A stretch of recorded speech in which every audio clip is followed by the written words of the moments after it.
মুখেতে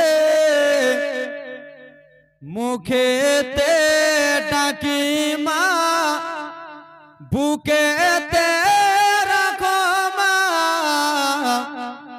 মাগো তুমি আমার জান, কখনো ভুলো না। জোরে বলুন।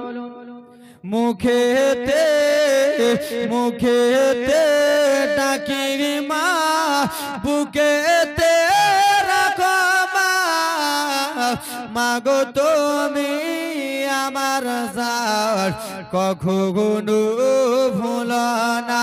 মাগো তুমি আমার প্রাণ, কখনো ভুলো না। কেন 10 মাস 10 দিন গর্ভে তুমি ধরে ছিগিলে, সিরে রাত্রিতে মা কত কষ্ট করিলা।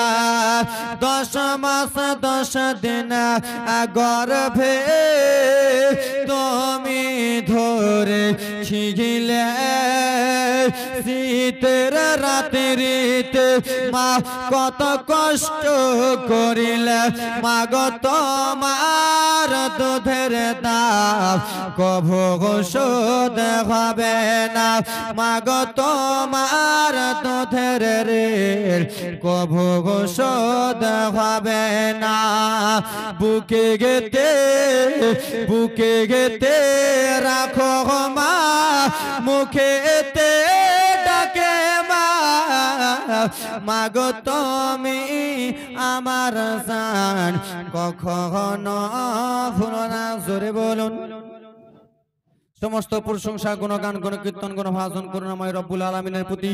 তারপরে পরে ধর্মের নেতা জনাবে মুহাম্মদুর রাসূলুল্লাহ সাল্লাল্লাহু তাআলা সাল্লাম, যিনি মক্কার ফুল মদিনার বুলবুল, যিনি নাম রব্বুল আলামিন আদর করে রাখলেন মুহাম্মদ রাসূল, যিনি মক্কার বাতি মদিনার জ্যোতি, যাকে না চিনতে পারলে আপনার আমার হয়ে যাবে ইমানের বড়ই ক্ষতি, যিনি জিগারে জিগরুল্লাহ নূরাম মিনুল্লাহ, যিনি হাতে রব্বুল আলামিন দান করেছেন স্বয়ং জান্নাতি তালা। জোরে বলুন আলহামদুলিল্লাহ। এই ব্রাদার মুসলমান কালামুল্লাহ হইতে একখানা মাশহুর ও মারুফ আয়াতে তেলাওয়াত করেছি, ইয়া আইয়ুহাল্লাযীনা আমানু ওয়া কুনু মাস সাদিকিন, হে ঈমানদার ব্যক্তিগণ তোমরা সত্যবাদীর সঙ্গে হয়ে যাও। ব্রাদার মুসলমান, অতটুকু আমার কাছে টাইম নাই, তাই জন্য আপনাদের কাছে আমি কয়েকটা মিনিটের জন্য এসেছি। আমার পরে পরে 2 জন বক্তা আরো রয়েছেন।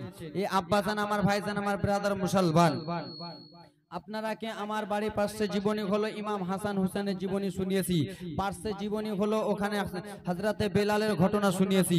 কিন্তু ব্রাদার মুসলমান, আপনাদের সামনে আমি এমন একটা ঘটনা বলবো, হয়তো 100টা বক্তার মধ্যে 99টা বক্তা কমই বলেছি।